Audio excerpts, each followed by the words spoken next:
Hassan Chouaouta, le déconfinement progressif pourrait concerner certaines professions libérales. Qu'est-ce qu'on pourrait appeler par secteur prioritaire?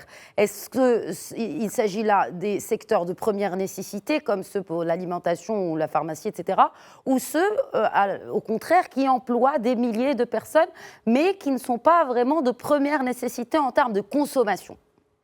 Je pense que déjà, tout ce qui est activité, secteur, branche de première nécessité, donc ça n'a pas été à l'arrêt parce que aujourd'hui Oui. le commerce ça marche. Donc quand on suit gérer les chiffres d'affaires ou les recettes d'un certain nombre de commerces, au contraire, et c'était profitable pour eux parce que malheureusement un Marocain qui a l'habitude de s'approvisionner pour une semaine, on a notamment au démarrage de cette pandémie et de la crise, des Marocains qui ont fait pratiquement des stocks pour un mois, voire plus. Mais quid des autres secteurs, Hassan Chouaouta? Justement, je parle des autres secteurs.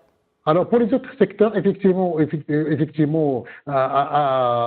compte tenu, par exemple, des restrictions sur tout ce qui est déplacement, entre également déplacement de région, nous avons un certain nombre de secteurs et d'activités qui sont touchés, principalement l'industrie. Nous avons l'industrie, nous avons la construction, nous avons également géré le tourisme et je passe.